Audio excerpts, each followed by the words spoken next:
sing dadi to sumbering perkara iki meng kowe. Nek kowe ora nesu-nesu, terus kowe ora ngubupi penggalih Ndara Werkudara, ora bakal lakon kahanane nungsang puyang kaya ngene. Lho, sejatine aku ki meng ngandhake nek Sedewa ki wani karo Yai Prabu Kresna. Aku ora trima Yai Prabu Kresna ki diwani karo Sedewa. Tantrimamu kowe aja terus ngembet karo Ndara Werkudara. Genti kowe terus aku wis kangen kowe mumet ya. Terus saiki kula tak takoni anane kanane kaya niki sampeyan ajeng pripun? Nek kanane kaya niki sampeyan ajeng pripun? Nek umpama sampeyan kon kula goleki Ndara Sedewa, sampeyan mesti moh. Nek sampeyan moh goleki Ndara Sedewa, niki sing tuna Petruk. Kok Prabu Ndarawati. Lah kok iki ora pangling suwaning Panakawan Petruk kelawan Bagong. Wah, kere-kere do ngopo iki? Sowan oleh negara Ngamarta. Petruk karo Bagong Timbalana wikadine apa duwe karep sedya dhewe. Apa pancen diutus karo bapane? Werkudara prayogakna ya Petruk Panakawan Petruk Padararja sapraptanira Panakawan Nunamit pasang Kalimantabe tinebene ing ladene dumawahing tawang tuwang sinuwun linepatna ing tulamanu wilujeng sowan kula niring sambi kula kepareng kula ngaturaken sembah sumung keping pangabekti kula kunjuk sandhapada paduka sinuwun Prabu Puntadewa. Iya Petruk ndak tampa pangestuning sun tampanana kula pundi nggo jimat paripih dayanana ing kasantosan. Panakawan Bagong Padararja sapraptamu. Panakawan Bagong Padararja sapraptamu. Panakawan Bagong Padararja sapraptamu. Werkudara apa? Bagong tak timbali kok meneng wae. Saja isih mumet sirahe. Wah, tak jenggung bathuke. Gong, timbali. Sapa? Kowe. Sing nimbali Sinuwun Punta. Bagong, nan. Padararja sapraptamu Bagong. Nun amit-amit nderek langkung. Kalimantabe. Tinebena iki ladune dumawahing tawang ngono lan tawang ana lintang. Ora iso omongane kok. Kepareng kula ngaturaken sembah pangabekti kula kunjuk sinuwun. Dudu kuwi king ndak dangu. Lho, lha pripun?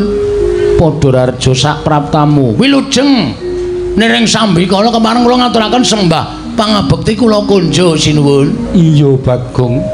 Pangestuku tampanana kula pundi nggo jimat paripin dayanana ing kasantosan.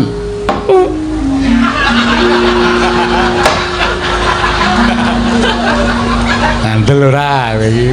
Aku ngomong ta mau mandek pom mau ki ngopo? Men. Tak engu arepan dian. Ora ngerti mburine iki ning ratu apa piye? Kok sak penake dhewe lho. Wah, Petruk padha slamet kamu. Wilujeng Ndara bekti kula kunjuk. Iya Petruk ndak tampa. Bagong. Nun. Padararja sapraptamu. Slamet. Wong edan ora basa karo Bendara. Aku tak kon mlus-mlus sira kok tok-tok. Wah. Aku ngono kuwi mergo tresna karo kowe. Tresna kok nglarani. Ayo karepmu, karepku padha kowe mau lho, sirahmu tak ulung kowe iki dilus-lus. Tresna karo abdi ngono kok mak jeluk. Mongko drijine kaya driji gendruwo, gendruwo cengelmu. Ayo arep gedhe tenane. Cleng ngono nek ngendas ya, Tru. Ya di ngapura Ndara iki tresna karo kowe ya. Pengetunipun Ndara Werkudara wilujeng bekti kula kunjuk. Iya, penakno. Nggih, sampun mboten kirang kepenak. Petruk Padararja Ndara Janaka wilujeng bekti kula nggih. Iya Petruk. Bagong Padararja pangetunipun Ndara Janaka wilujeng bekti kula kunjuk. Iya ya Bagong tak tampa. Petruk Padararja sapraptamu. Sapa iki nggawa sound system? Wow. Sapa Gong? Sinuwun Prabu Baladewa seru tenane. Ora nganggo tes-tes ngono. Petruk Padararja sapraptamu peng nang kuping. ngerti omong aku seru dadak omongnya kowe. Nggih pun meneng ora dadak omong kowe ora. Petrus slamet kamu. Wilujeng bekti kula kunjuk. Yo, prayogano nun inggih. Bagong Padhararja. Ngetremen dalam Baladewa. Ajan iki. Serune ra jama-jama. Berarti mereke apik nggon aku. Nggonamu ming toa. Nggon aku jos ya, Tru. Cangkem jembare kok ngene. Ha iya. Serone Raja Wilujeng bekti kula kunjuk. Yo, tak tampa. Nah, semono wae penak kok. Dicilike salu meneh. Apa? Apa gangsa lumah? Volume ya salume ora. Ora usah seru-seru wong kene jak omonge rung budhek kok. Prayoga ngono lho. Nggih, sampun mboten kirang prayogi. Petro dalem. Ana wigati apa Petro? Dene sira sowan mongko tanpa tinimbalan Petro.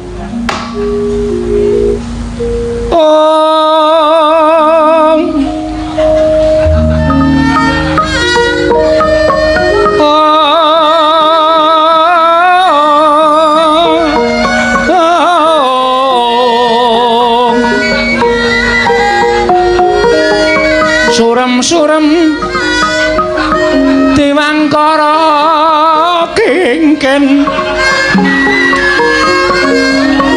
ler mangus kang layon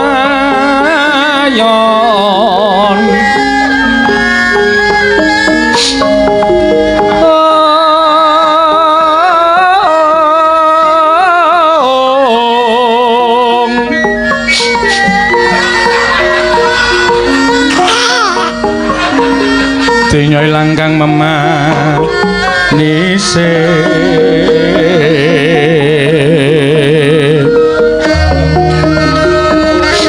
wadananira layu kumel kudem rah nyomaratane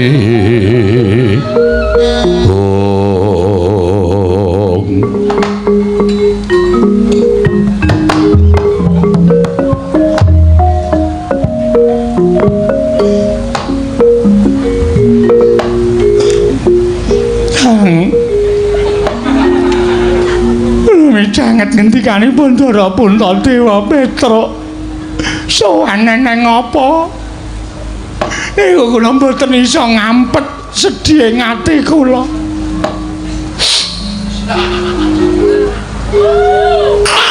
ayo tulapke sarungku tak ajar kowe kaya jeli ana apa Petra mugi dados nang kawuningan Raja mundur pun wonten sewulan iki bapak niku sakit bapak niku lara Ndara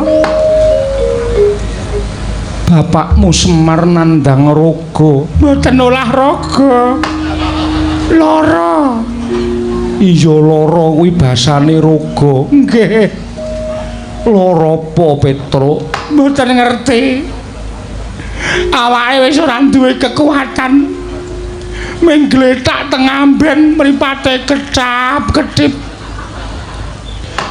wis ora iso maem nek dombeni wis bali muntah-muntah lha niki nunggu sesasi kali gareng kali Bagong bapak ya Gong bapak ya ora ndak mati ngono lho bingung ya Petra monggo kula obati napa-napa mboten mantun Bagong seksine anggere bapak mumat nika kula ombeni diapet ya Gong anggere wetenge lara tak ombeni paramek mboten mari iya Lah bareng sawijining dina kula tilem, Gareng tilem, Bagong ya turu. Merga wis pirang-pirang dina ora iso turu merga nunggu bapak. Dumadaan bapak niku mbuh sing bantu sapa kok tenguk-tenguk. Kula tangi. Terus bapak niku paring dawuh jam 1:30 nek mboten klentu 1:30 dalu. Iya. Bapak paring dawuh ngeten iki. Petruk. Wis esuk-esuk tak kongkon menyang ya, Le. Terus Gareng tangi. Terus niki tangi meng nguyuh terus turu meleh. Ora tau tak gagas. Terus bareng anu bapak ngendika ngenten iki. Petruk kowe tak kongkon ning negara Ngamarta. Aku nyuwun Pandhawa 5 dokon rawuh ning Karang Kadempel kene sinambi mundi pustaka Jamus kelima sada. Enten niku sesuk-esuk tit mangkata. Bar ngoten niku terus bapak nggletak meleh klumbruk. Lara meleh. Kula ngotong-ngotong teng amben meleh. Terus kula ngejak Gareng ayo reng soang ning Pandhawa. Gareng boten purun mon Gareng melu migren sakniki. Turu teng jajare bapak. Gareng yo melu lara. Nggih. Lakon kok kaya tumpuk matumpa-tumpa. Aja nganti kula yo melu lara, Bagong yo melu lara. Bagong kula jak sowan mriki ingkang wigatos. Mugi para Pandhawa keparenga mituruti dados panyuwune bapak rawuh enten Karang Kadempel sinambi mundi pustaka Jamus kelima sada duka ajeng napa kula ora ngerti. Ning kula percaya sowan kula dhateng sanuwun para Pandhawa menika merga Pandhawa menika satria ingkang ngateteken mati suci pepayung budi rahayu. Pandhawa menika ngertos dhateng kesaenanipun bapak, ngertos dhateng budi pekertinipun bapak anggipun tansah mbantu dhateng para Pandhawa mesti kemawon Pandhawa mboten badhe kawratan rawuh wonten ing Karang Kadempel. Kula kuwatir nek Pandhawa mboten rawuh teng Karang Kadempel bapak selak bablas mboten wonten. Mula ndara kula suwun kanthi sanget ndara-ndara Pandhawa keparenga rawuh wonten Karang Kadempel dinten niki ugi sareng sak lampah kula. Werkudara. Iye. Gagas sature Petruk. Lah kok dadi atiku keloro-loro Yayi. Ing atase Pandhawa kuwi dimong dening Kyai Semar. Lah kok Kakang Semar nandhang sakit kok awake dhewe ora ngerti. Apa Pandhawa kuwi wis wuta marang lelabetaning Kakang Badranaya. Rasa nangis. Wagu. Werkudara kok nangis. Atiku kerloro-loro. Petruk, Nun, kowe ora ngabari karo Pandhawa nek bapakmu lara. bapak niku ora iso ditinggal nek kula ajeng metu saka lawang wis watuke ngikil ngoten niku terus kula ora tegel ninggal ya, Gong. Heeh. Kula nyuwun pamunten kula mboten nyaosi kabar ning sing wigati. Bapak wis paring dawuh ngoten niku kula wis tentrem. Mula dinten samangke kula aturi ngetapaken para kadang sinuwun monggo sareng sak lampah kula sowan dhateng Karang Kadempel damel lega penggalih bapak. Mbok menawa Bapak Semar kerawuhan Pandhawa menika tumuli waluya nirmala temah jati, jati temah mulya. Iya, Petruk. Nggih.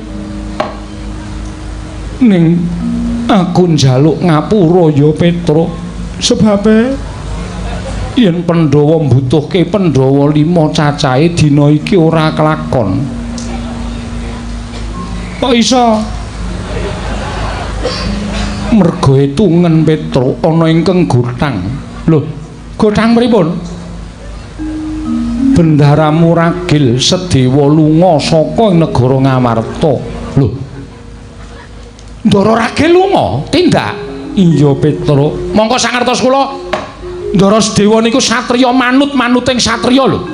Ora tau kesah saking kasatriyan, ora tau tindak saka negara Ngamarta, kok iso tindak ninggal negara Ngamarta, ninggal Pasewakan niku mesti enten perkarane. Perkarane napa kula tak takon? Perkarane apa iki? Kusik to Gong, kusik. Ya aku nek wis nganggo seragam SD ngene iki. Mbok lho nek nganti aku ngamuk. Oh ngono kok seragam SD. Abang putih to? Nah iya.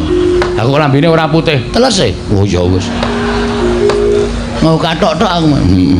Sebabe pripun? Petruk Nun Koko Prabu Ndarawati rawuh. Nggih. Nyuwun ngampil pustaka Jamus Kelima Sada kinarya tumbal negara ing Ndarawati nggone Ketaman Pegebluk. Nggih, terus rawuhing Koko Prabu Ndarawati bareng lan Koko Prabu Mandura. Nalika semana Pandhawa kabeh wis padha mathuk pustaka diparingke ngampil Koko Prabu Ndarawati. Ya mung Sedewa ingkang nggondheli pusaka Jamus Kelima Sada. Dasaripun Ndara Sedewa nggondheli pustaka Jamus Kelima Sada mboten entuk diasta dening Sunan Prabu Ndarawati dasare napa? Dasare merga pusaka kuwi panguripaning Pandhawa uga panguripaning kawula Ngamarta. Turta didadekke tumbal kuwi ora bakal bali wutuh maneh utawa gedhene ora bakal bali maneh marang Praja Ngamarta. Yen to Ngamarta kelangan pustaka Jamus Kelima Sada bakal kasangsaya uriping para kawula, Pandhawa bakal asor derajate, luwih-luwih ora bakal duwe kekuatan. Yen Pandhawa ora duwe kekuatan, wong kang ora seneng lan para Pandhawa gawe cintrakaning Pandhawa, gedhe gawe pati ning Pandhawa angel mijet wae ngranti suwe banyu sinaring. Bener niku. Terus nalika semono Sedewa malah ndakwa Kanjeng Koko Prabu Mandura kuwi panjalmaning mungsuh. Krana Koko Prabu Mandarawati nalika semono paring dawuh bakal kinarya tumbal pusaka Jamus Kelima Sada mbok menawa dadi sarana cubriya atining adiku ragil Sedewa. Lho bener niku. Kedung jero iso dijajaki, atine menungsa sapa sing ngerti? Selagine kula niku bareng karo adik kula Bagong. Ning kula ora ngerti kok nek Bagone ajeng tumindak elek kalih kula. Niku tegese tetembungan kedung jero iso dijajaki, atine menungsa sapa sing ngerti? Mula jaman sakmangke menika sing prayitna ngati-ati, ora kabeh wong cedhak niku nulung, ning akeh wong cedhak niku mentung ya akeh banget. Mula kudu ngatos-atos. Ngendikane Ndara Sedewa niku bener, aja gampang percaya karo sapa wae nek urung iso dijajaki lambe atine. Nadan para Pandhawa nika gandeng Sinuwun Prabu Ndarawati, ning sapa ngerti Sinuwun Prabu Ndarawati menika malik tinggal, merga Sinuwun Ndarawati menika isih wujud menungsa. Sing isih wujud menungsa nika isih kedunungan ina lali salah apes lan mati. Ngoten. Niku bener. Lah terus kok iso lunga? Kok iso tindak saka negara Ngamarta? Kowe ngerti?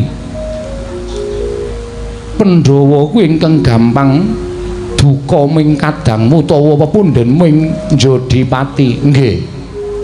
Tumuli Werkudara ndukani Sedewa. Sedewa wedi nanging Werkudara adreng nggone ndukani kelawan Sedewa. Wekasan gandeng Sedewa tetep nggondheli pustaka Jamus Kelima Sada.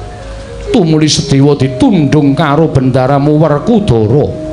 Werkudara nggone nesu merga midhangetake pengendikaning Koko Prabu Mandura nggone ora trima yen to Koko Prabu Ndarawati didakwa panjalmaning mungsuh dening Sedewa Petruk.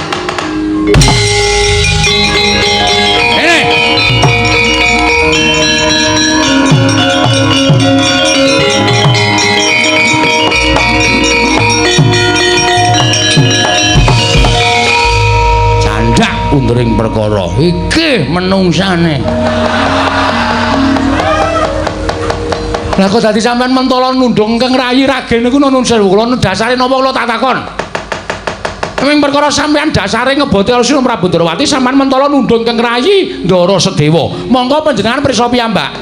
Ndara Sedewa niku sapa? Ndara Sedewa niku rayi panjenengan, monggo beda ibu.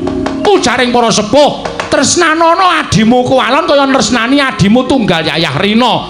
Yen kowe tresnani adimu kuwalon kuwi ganjarane ngungkuli kowe tresnani adimu tunggalan Yayah Rina. Lah kok kowe tegel nundung Ndara Sedewa? Wah, Petruk tangane nuting-nuting. Nuting-nuting ya men. Lah ora dingonone sampean iki ora kapok. Dadi sing marahi si Ndara Werkudara marah besar iki kowe ya Sinuwun. Lho, Bagong matane mendhong apa? Mendono wae. Sinuwun Puntadewa dawuh, karo Petruk sing marahi Ndara Werkudara nesu gedhe nundung Ndara Sedewa ki merga dijontrot ucape Narendra Mandura Prabu Baladewa. Nek ngono iki tok sumbering perkara ya ming nata Mandura. Lho piye? Ayo Truk, genti kowe Truk. Ya wis. Niki kula njaluk napa pertanggungjawaban sampean. Kula ora trima nek sampean terus mentala karo Ndara Sedewa. Nek nganti Pandhawa niku gotang kurang siji, jagat niki geger. Monggo Pandhawa niku utusane ngadil. Pandhawa 5 niku wis dadi perlambang. Dasaring negara niku 5 cacahe manembah niku 5 wektu. Kok dilangi siji niku terus kula tak nyuwun pirsa. Dasar sampean apa? Ayo Gong. Heeh, ngomong apa saiki kowe? Sing dadi to sumbering perkara iki meng kowe. Nek kowe ora nesu-nesu, terus kowe ora ngubupi penggalih Ndara Werkudara, ora bakal lakon kahanane nungsang puyang kaya ngene. Lho, sejatine aku ki ming ngandhake nek Sedewa ki wani karo Yai Prabu Kresna. Aku ora trima Yai Prabu Kresna ki diwani karo Sedewa. Tantrimamu kowe aja terus ngembet karo Ndara Werkudara. Genti kowe Truk, aku wis kangen mumet ya. Terus saiki kula tak takoni anane kanane kaya niki sampeyan ajeng pripun? Nek kanane kaya niki sampeyan ajeng pripun? Nek umpama sampeyan kon kula goleki Ndara Sedewa, sampeyan mesti moh. Nek sampeyan moh goleki Ndara Sedewa niki sing tuna Petruk. Tuna sebab apa? Lho, bapak ora lakon ngrawuhke Pandhawa 5 cacahe. Mbok menawa Pandhawa 5 cacahe niku dadi srana ngusadani bapak nek Pandhawa ora lakon rawuh teng Karang Kadempel, bapak saya lara. Nek bapak saya lara, kembange lara niku mati. Nek bapak mati sing kelangan Petruk. Ayo Gong, si aku ndek kata-katai. Oh iya. Karo mikir karo iki nang ndek kata-kata sik terus ki terus. Aku lagi pandeng-pandengan. Oh iya. Lho. Nek nganti bapakku lho mboten wonten. Nek nganti bapakku lho ora ana. Niku nek ditelusur perkarane sampeyan sing lumpat kejaba Ndara Werkudara, kowe sing salah bol. Lho. Bol piye? Jenengmu Baladewa tundang bol kok ora gelem. Mula ganti bangkean. Edian, Bagong Malasaya wani karo Baladewa. Lah kok dadi kowe ngucap nek nganti bapakmu ora ana perkarane Pandhawa ora tekan Karang Kadempel. Terus itu salahke aku dasarmu apa? Ha kowe sing marahi Ndara Werkudara nesu. Ha ta? Sing marahi Ndara Werkudara nesu ki sampeyan. Nek sampeyan ora netangi kamurkane Ndara Werkudara, Ndara Werkudara tangeh nundung adine. Iki perkarane dadi rame lho iki. Iki ora mung sepele tekan kene.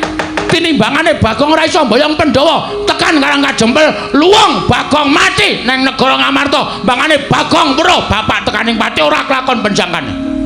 Heeh ora, Truk. Nek arep mati ya. Waduh. Truk mbok sing apik cangkeme, Truk. Aku wis gleleng banget e. Oh ya muni ngono. Anakku cilik-cilik. Oh, iki ora lahir batin belane bapak, Truk. Iki sing dadi perkarane. Mula perkara iki kudu dirembug, ora mung dirembug.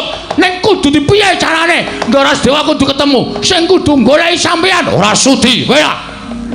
Muni piye kowe? Muni piye kowe? Truk kene wis panas lho, Truk. Heeh. Ono digawe gayeng lho, kene wis mulai panas lho iki sartan tantangan lho. Iya. Sampeyan kudu tanggung jawab goleki Ndara Sedewa. Ora sudi. Lho. Sing nundung sapa? Sing nundung aku. Nek wani nundung nek wani goleki. Ora sudi, Sedewa wani karo aku. Anane wani sampeyan mergo puguh. Nggih sampeyan berani karo Nyang Raka Prabu Bisri Bathara Kresna. Anane sampeyan nundung Ndara Sedewa niku mergo ditetangi kamurkan sampeyan nepsu sampeyan ditetangi dening Narendra Mandura ora Baladewa. Mula perkara iki ora wong tekan semene. Sampeyan kudu goleki Ndara Sedewa. Ora goleki Ndara Sedewa, kula sing ora trima. Wah, ora trima kowe arep apa? Ayo Gong, iki gayeng iki, Gong. Kono piye kono? Kene wis Ndara Werkudara wis muni ora trima arep ngopo iki mung kari sak kata dadi iki. Nggon aku tak damekke bae terus aja. Aja kok. Tak damekke piye to? Nggon aku tak gawene damai wae aja. Wis gayeng kok digawe damai ora. Nek sampean mboten purun golek Ndara Sedewa, kula sing ora trima. Tandirmane Petruk arep ngopo? Lah arep kalah cacak menang cacak. Wis kebacut nantang kok wedi ngopo. Ayo, goleki apa ora? Tinimbangane bapak sedo mergo ora kerawuhan para Pandhawa, luwung Petruk tak entengke patine arep mungsuh bentar aku dhewe. Petruk malang krik ning ngarepe mbarep kakangku. Wah, wani karo Werkudara. Nek ngendi papane wong neter katidayan alun-alun negara Ngamarta diteter. Petruk Werkudara sing tekani pati.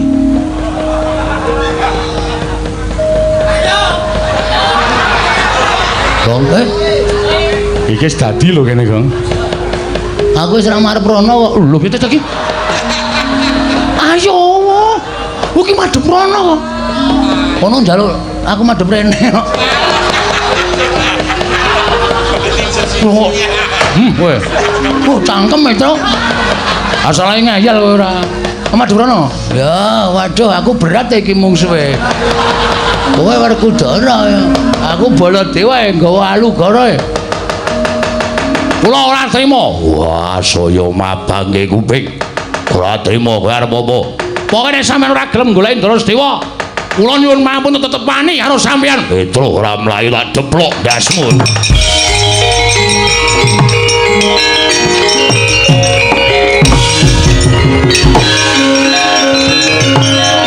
Mutar.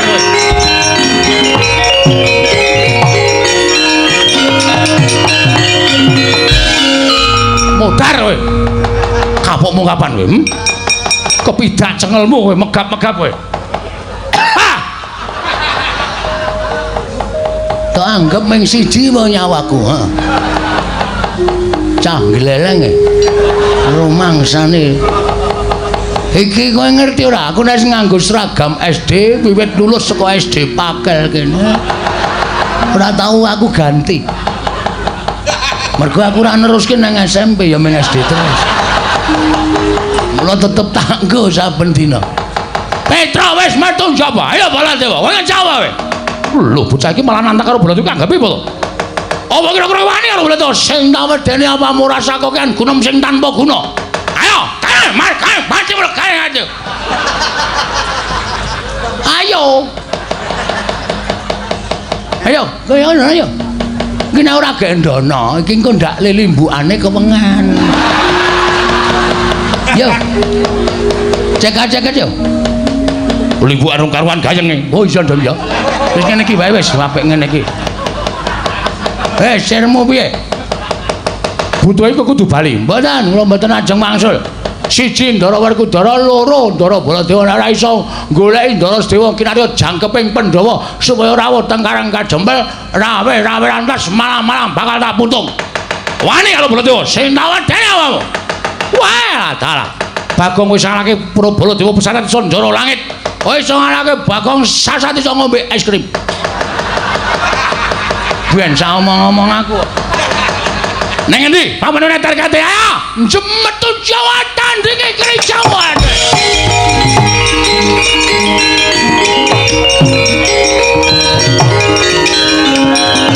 Ayo.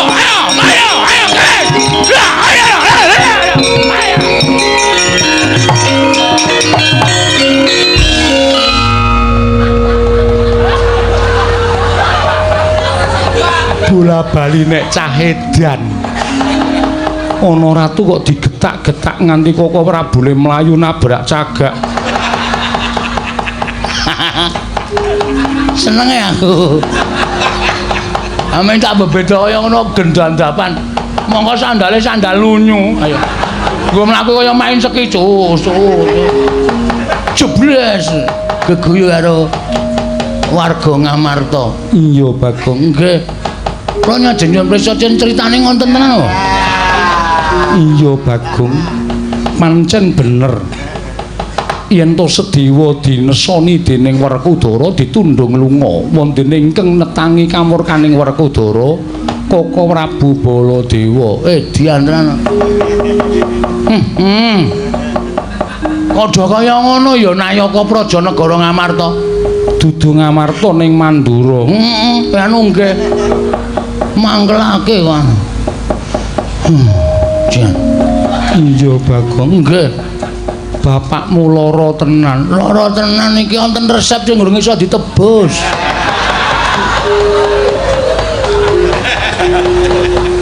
Resep saka sapa? Saka Pak Mantri.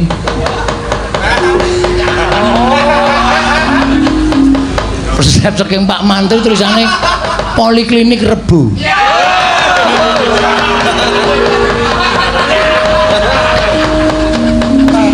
Nele ngombe sedina kudu ping 3. Iya. Lah kaya ngopo Bagone?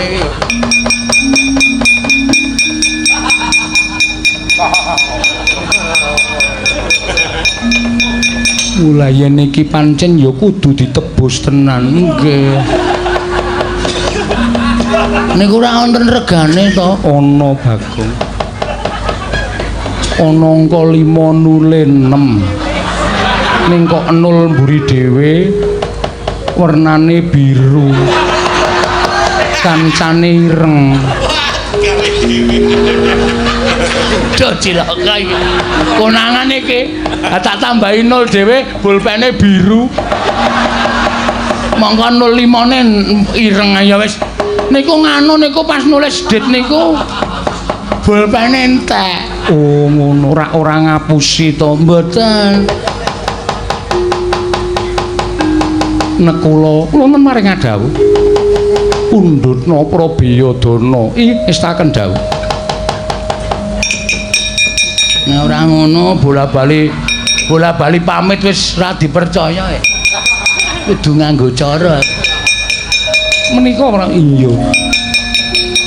Ditung dhewe Bagong. Nggih. Iki nek wis gepokan ngene iki wis jangkep. Wes sapa ngerti nang tuyul. Soale sakniki niku wong niku do golek sugih niku do beribu macem-macem. Ngandel ora kurang siji. Ya sing siji ya anake Semar ya nganggo ragat ora ming paitan cangkem.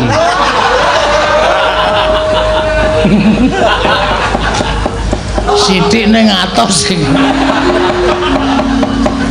Nggih, mengke kula tombokane. Iya. Sampun nggih nyuwun pamit. Sing ati-ati aja kaya bocah cilik. Nggih. Bendara Janaka. Iya, Bagong. Niki wonten resep sing goreng iso ditebus. Ya wis kene mengko aku sing nebus. Mboten kongonan kula. Ora. Semar ki momong aku pirang-pirang taun nek ming nukokke tombo aku rak ya gelem ora bakal wegah. Pun kula tukune dhewe mawon. Ben obat tukoke obat tidur ngono ras. Semar ku dombeni ro ngemplek ra wis mudhar. Mane ming gerang-gerang paneng nyuwun pamit sinuwun. Sing ati-ati aja kaya bocah cilik. Nuni nggih. Nyuwun tambahi pangestu nggih, Den. Iya.